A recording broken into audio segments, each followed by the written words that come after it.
Baiklah, saya akan menjelaskan mengenai kasus hepatitis C virus infection. Nah, kemudian juga di sini yaitu 74-year-old man, yaitu seorang laki-laki usia 74 tahun. Historinya adalah end-stage renal disease, yaitu penyakit ginjal tahap akhir. Receiving hemodialisis, yaitu menjalani hemodialisis.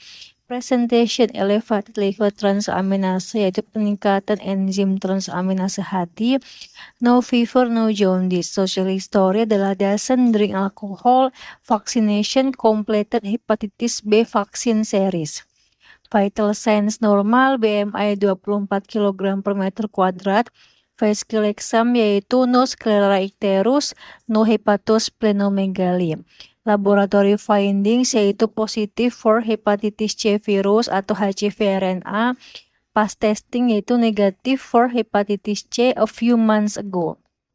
Nah, di sini without treatment, what is the most likely outcome of this patient? Yaitu artinya tanpa pengobatan apa hasil yang paling mungkin terjadi pada pasien ini, yaitu acute liver failure, B. Decompensated liver cirrhosis, C. Hepatocellular carcinoma, D. Yaitu lifelong persistent infection, E. Spontaneous viral clearance. Jawabannya yaitu, coba di skip terlebih dahulu ya. Jawabannya adalah D, yaitu lifelong persistent infection. Nah, diferensial diagnosis yaitu chief complaint-nya adalah 74 tahun, mengalami ASRD, menjalani hemodialisis.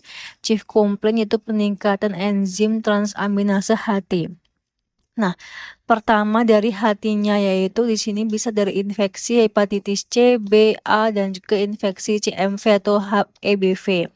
Kalau hepatitis C akut atau kronik terkait hemodialisis, hepatitis B meskipun vaksin, tapi mungkin jika non-responder. Hepatitis A itu jarang pada usia tua, biasanya akut, jadi dia di-excludes. Infeksi CMV atau HEBV terutama imunocompromised, pasien itu merupakan ASRD, kemungkinan juga bisa ini ya. Kemudian juga obat dan juga toksik yaitu drug induced liver injury atau delay, yaitu obat rutin pasien adalah ASRD yaitu antibiotik, analgesi, dan juga statin, herbal atau jamur, dan juga bisa dari toksik lingkungan. Iskemik atau hemodinamik yaitu contohnya dari iskemik hepatitis yaitu shock liver, hipotensi saat hemodialisis, kongestif hepatopati atau gagal jantung kanan. Kemudian juga metabolik yaitu adanya non-alcoholic fatty liver disease atau NAFLD. Kemudian juga uremia related liver dysfunction, autoimun yaitu adanya autoimun hepatitis.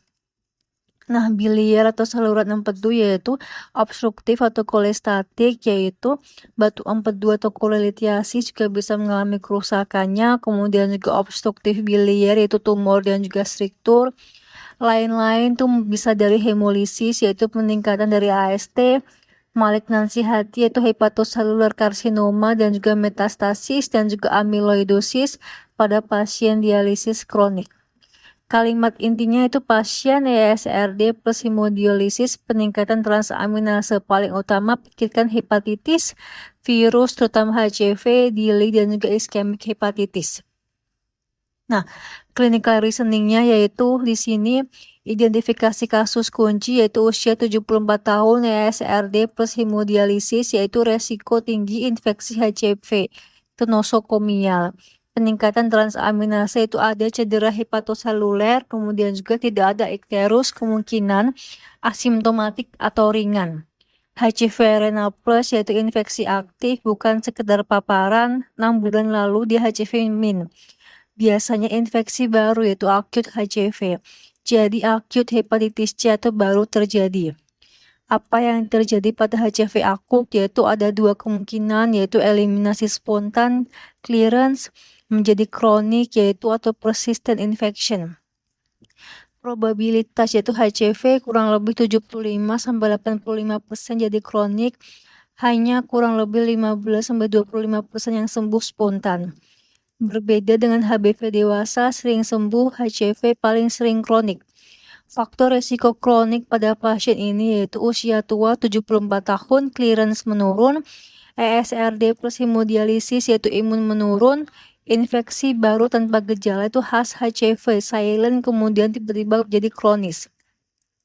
Eliminasi pilihan lain itu acute liver failure jarang buat HIV, sirosis dikompensata butuh waktu lama, HCC komplikasi jangka panjang, spontaneous clearance yaitu kemungkinannya kecil.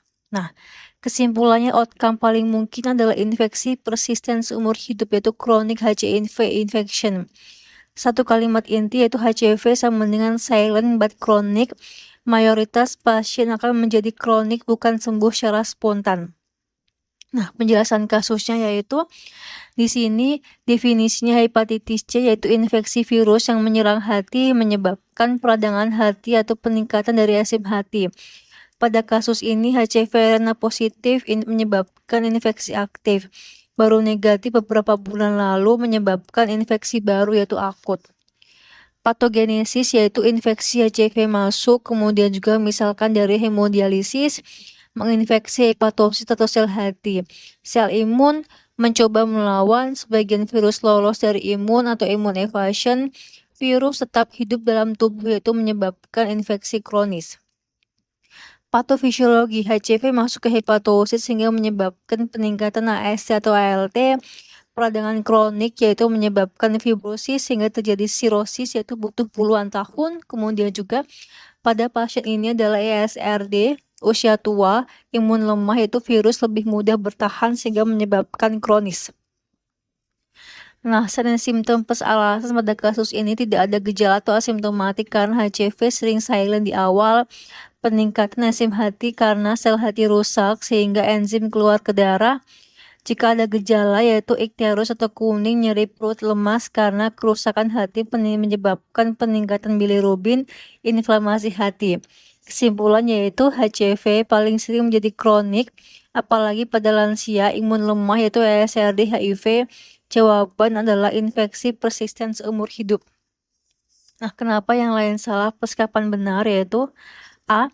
Acute liver failure salah, itu HIV jarang menyebabkan gagal hati akut.